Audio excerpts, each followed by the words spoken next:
Hey guys, welcome back to the channel. I hope you guys are having a great day today. It's an exciting day for me in the studio because we get to assemble and hopefully set up our SuperStrat today.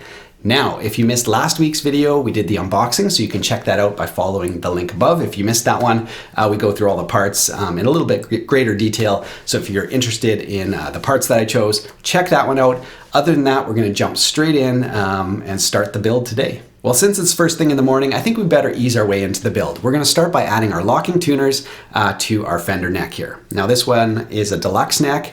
Yeah, hard to find. I picked this one up used. I don't think you can buy them new like this anymore, but it's got the LSR roller nut and of course just that really simple Fender Strat on the headstocks.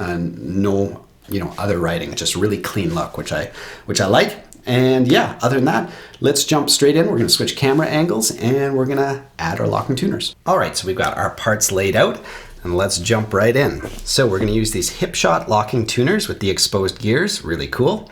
And they come with universal mount plates.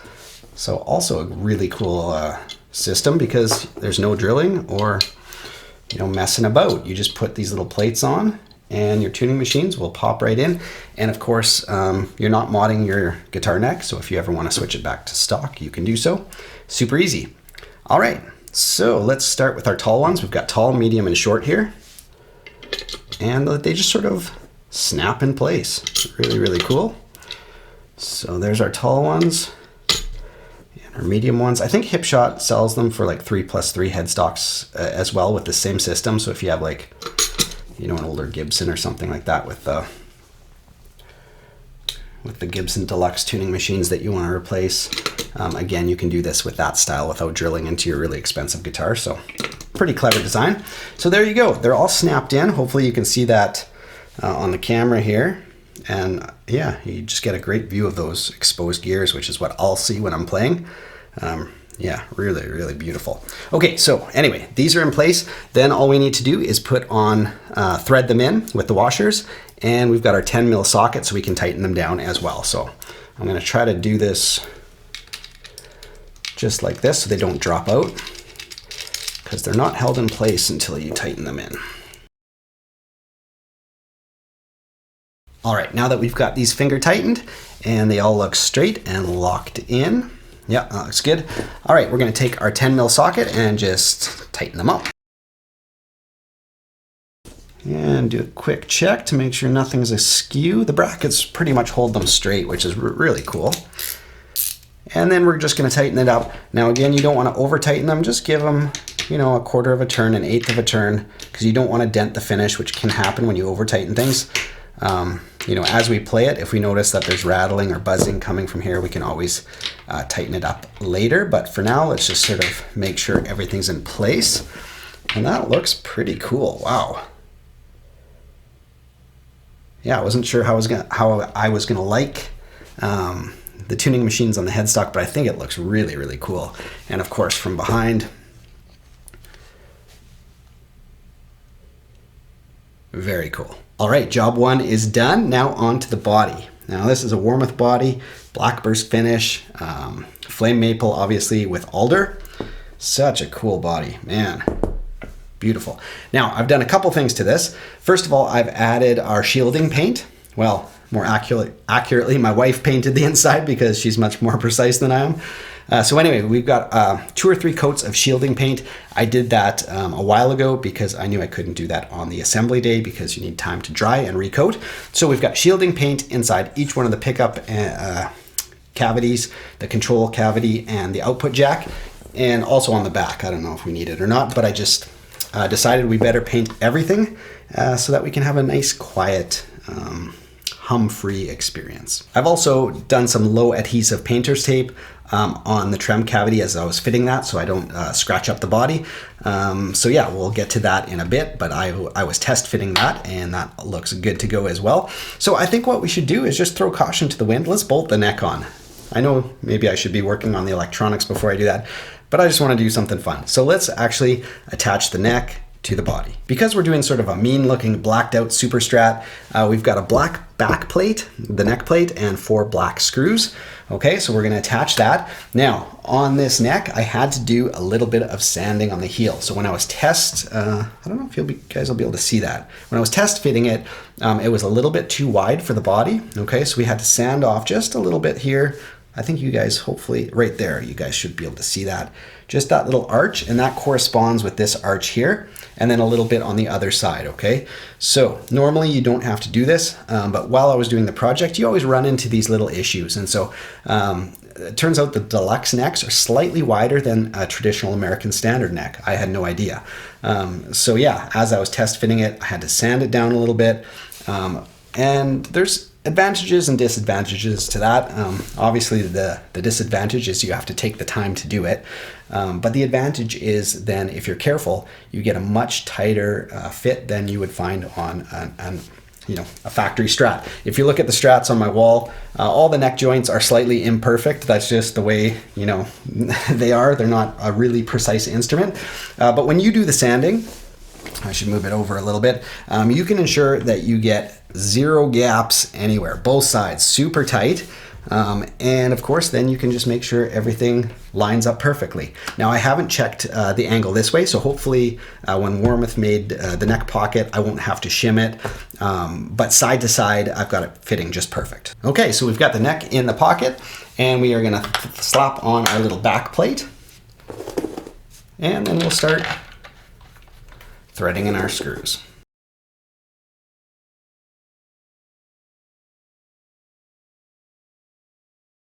Okay, the neck is on, and hopefully you guys can see, I don't know if the camera will show it, but no gap there, super tight. And of course, no gap here. I showed you guys this already.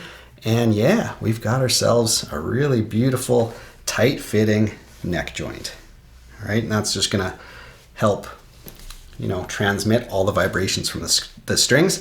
And I don't know if the camera will show it, probably not, but when you look down this way, you can see how straight the neck is right down to the trem posts here. So again, that's a great sign. If it was askew one way or the other, then your 6th string or your 1st string wouldn't really sit straight all the way down the neck. So it's important also to line it up this way. So when you look down, straight shot, it's gonna be perfect. All right, so we've got out our soldering gear here. We've got to do our output jack and a few grounds. So that's what we're gonna do now. Now, thankfully, Mark at Dark Moon Pickups did all the work for me, except for a couple of little solder points. So thanks to Mark, he did a killer job, just beautiful stuff.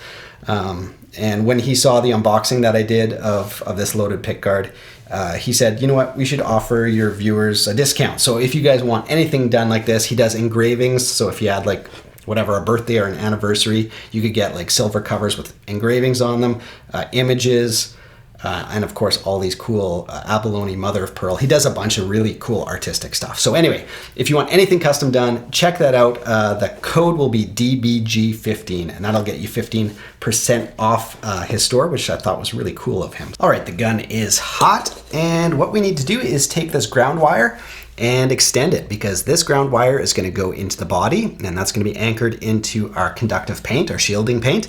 And then from there, we need a wire to go through the body into the trim. So what we're going to do, we have our little junction wire here, and just a little hair tie holding this because I have nobody to help me, and I'm not set up with like a proper vise and all that. So anyway, we're going to twist these together, solder them up into this little clamp, and I'll show you what that looks like. All right, so first of all, we're gonna wire these 2 grounds together. Let's put a little flux on there. That'll help it solder really quickly. And get this out, and we're gonna heat them up and drop a little bit of solder on. Okay, and the next step is going to be putting these 2 wires through our clamp. All right, so we will get that going. Now this clamp's used, so I need to get some of the old solder out of it. I'm just going to heat it up a little bit, and hopefully this will be able to fit through. All right, that should be good. That's step 1. So I'll take this out of the clamp here. So hopefully you guys can see this. Anyway, yeah, this is just a loop. I had this spare part lying around. So this is going to get anchored. We're going to drill and screw this into the body, and then from there, this yellow wire, like I said, will go through and we'll solder this end to the trim. So that's step 1. All right, let's move on. All right, I think we better protect our body as we do this. You don't want to mar up this beautiful thing. And I think that'll be just right. And I think I'm going to do it this other way so it really stays out of the way. Okay, tighten that up. And then hopefully right next door here, we can slip this through to the back. Perfect, there we go. Okay. All right, now that we've got our ground to the body and a wire through to the back trim, we're gonna take our output jack wires and fish them through here. So hopefully, yeah, both will fit, no problem there.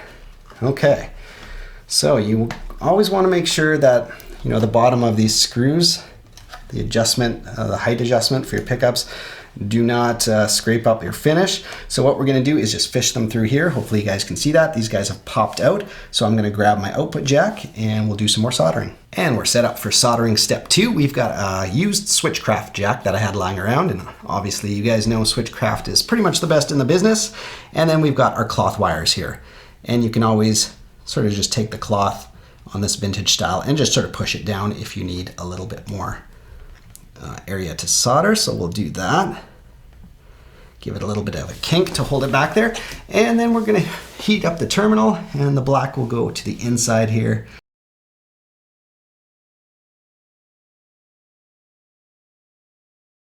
And there is enough solder on the terminals from a previous install that I shouldn't really even have to add too much more, so we'll see.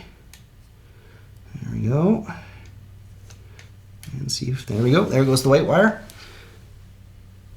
And I think that'll be enough.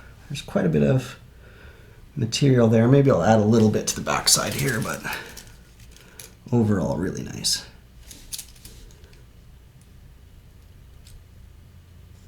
There we go. And that should be enough. All right, you guys, here comes the first moment of truth. So we've got the output jack wired to the pickguard, and now we need to test that there's signal before we get too far. So here we go. You can probably hear the amp warming up in the background. I'm gonna plug in the guitar cable to the output jack, and then I'm gonna flip the standby switch here. Okay, so we're gonna go to the neck pickup. We've got signal. Okay, awesome. And then both pickups. Yep, and bridge. Awesome. Okay, so far so good. That makes me very happy at this moment. All right, let's continue on with the install. All right, we've reached another important moment of truth. Let's install the pickguard. Here we go. Very careful as not to scratch up anything. And we're gonna have to make sure the wires go down the routed channels so that it will sit flat. Okay. I can tell there's some wires underneath, so I'm gonna have to tip it up and make sure the wires are, yeah, oops, I just hit the mic. Oh yeah. Just gonna have to make sure those wires are going through so that pickguard can sit flat.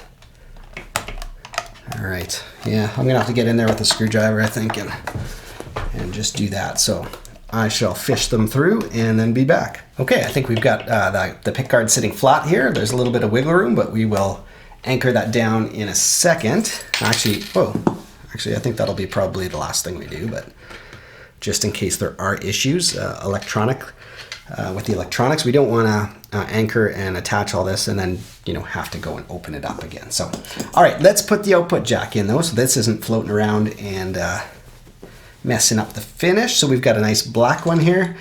It'd be cool if I could find a black actual output jack so it could be truly blacked out, but this part is always a pain here too, but we'll see if we can just even get it threaded a little bit. This is like the glamorous part of like builds, the easiest things, hey? And you just can't get them going. Okay, I think we got it. Indeed we do. Okay, good stuff. Cool. All right, so we've got our output jack. Let's test that with the cable, just to make sure that it can go all the way in, all the way out. Okay, cool. That looks great. All right, you guys, we are gonna drill into the body and anchor The output jack, everything looks good side to side. We got a really thin bit in the drill here. Oh boy, okay. Point of no return, here we go. Okay, we're gonna size up here and drill it again.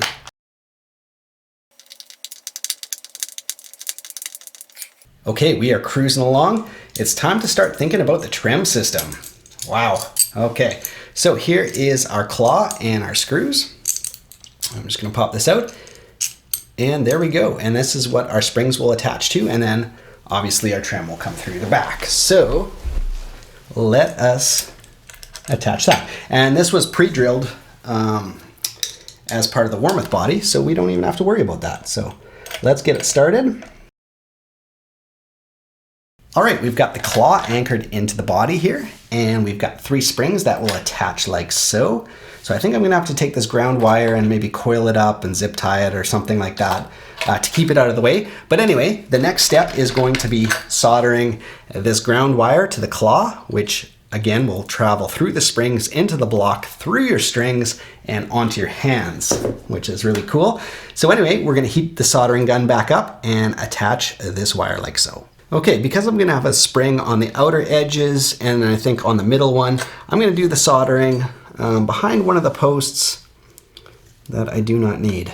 And I suppose I could do it to the underside, but I don't know, I'm just gonna try to do it right here. And then yeah, coil this up and tuck it under so that it's not gonna be in the way. So let's just let this heat up, and hopefully this soldering iron has enough juice to actually heat up the metal underneath the string. I'm just gonna let it warm up for a bit, and then we'll see if we can get a good attachment. Okay, we've got it all soldered up in the back. Let's put our posts in for the trim. Can't believe we've gotten this far already. We're doing great here. There we go, looking good. Wow. Okay, awesome. Our next step is to anchor the trim in with some springs and run a couple strings through, because it needs both the springs and the strings to hold it in place. Get that one ready to go. And then I think what we'll do is grab a set of pliers and maybe just run 2 springs for now. It's hard to tell if it's still on the posts there. So let's just do that. And let's just run one there for now. We can always adjust those as we need. And then let's put the other one here as well. Oh, something clicked there. I don't think it's on the posts. Okay, so anyway, we've got a couple springs going on there. I think what I'm gonna do is loosen up these guys as well. I don't want a lot of tension. I still have the top taped, so we shouldn't be buggering that up at all, but I'm just gonna loosen this up. There we go. Okay, so there's not a lot of tension there. So let's flip it around.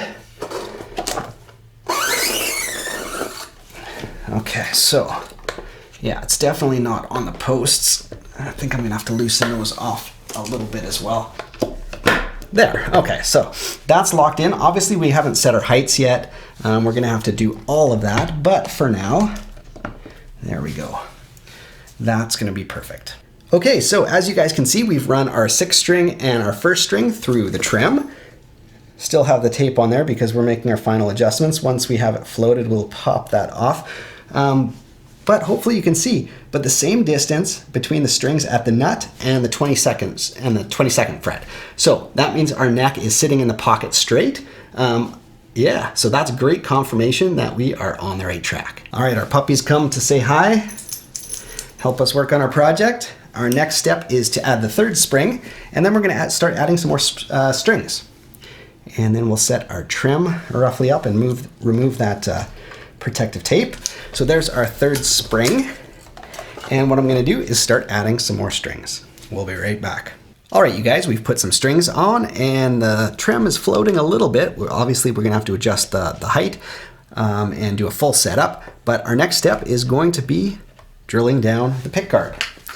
So we're gonna use 2 different drill bits, a small one, and then this bigger one, we're just gonna take, I don't know, a couple mils off just so that the screws don't split the finish, which can happen very easily. So we're gonna get this set up and centered, and we're gonna anchor maybe a couple screws first. So we're gonna put 2 in, and then we'll go in afterwards and do them all.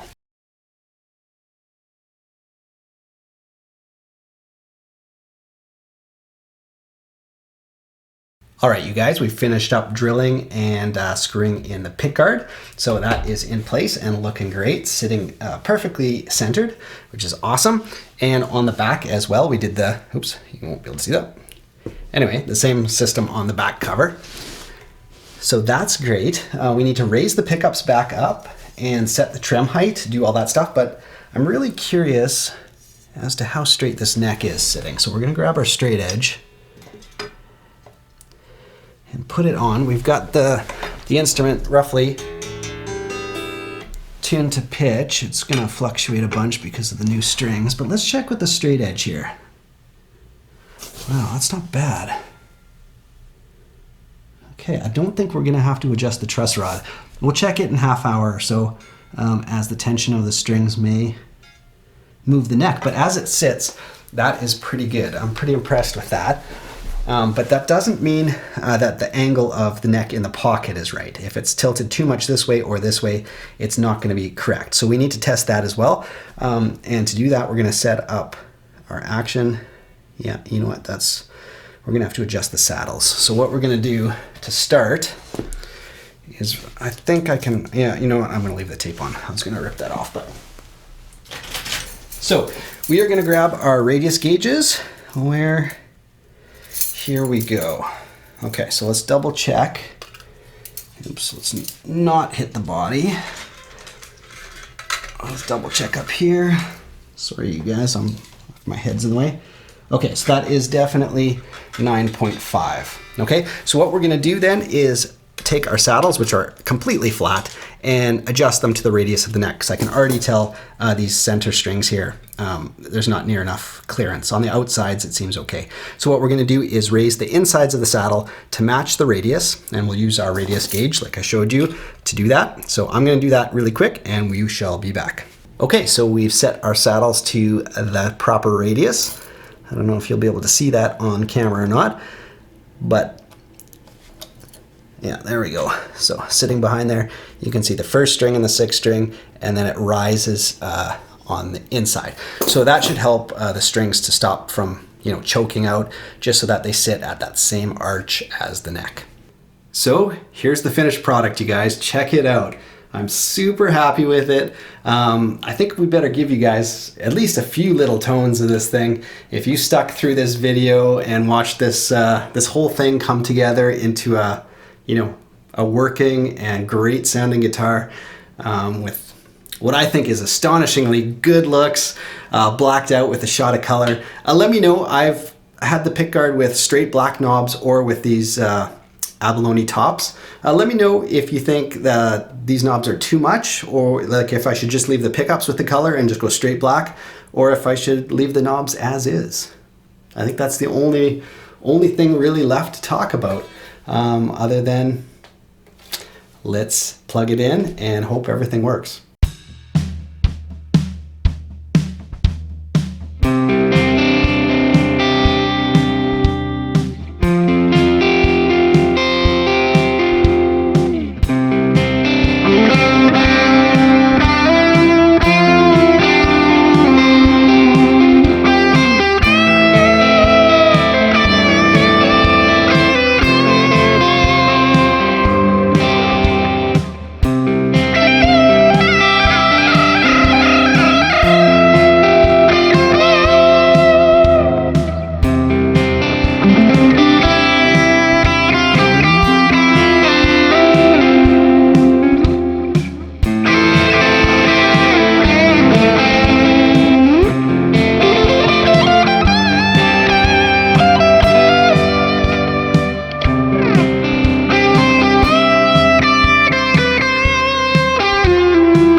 Well, that was definitely a fun way to spend a day. We started with a pile of parts and ended up with something really special. A few things I really love about it is the cleanness of the headstock. So without that string tree and just blacked out, I think it turned out really good. I wasn't sure how it was all going to look together, but yeah, just with that silver logo on a completely blacked out headstock, just looks clean. I love it. And of course, yeah, the backside.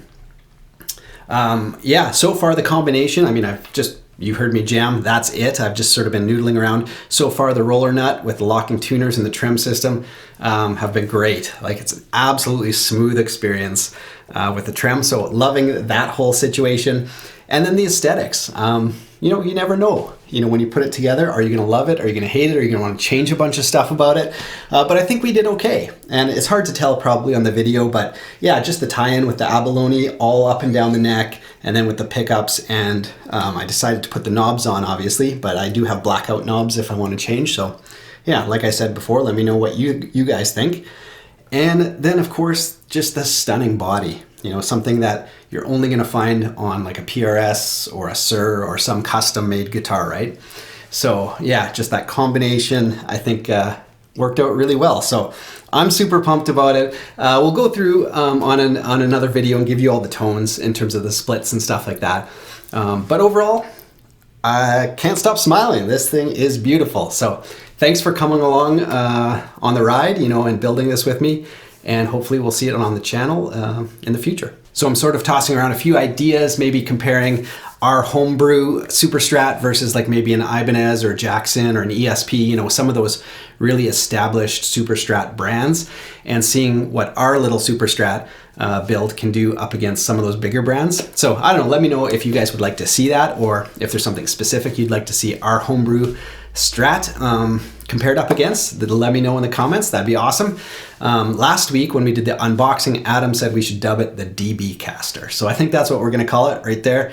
The official name of that one's gonna be the DB Caster, so thanks Adam. Other than that, we'll see you guys next week with a new video. Have a great week, you guys. Hope you enjoyed the build.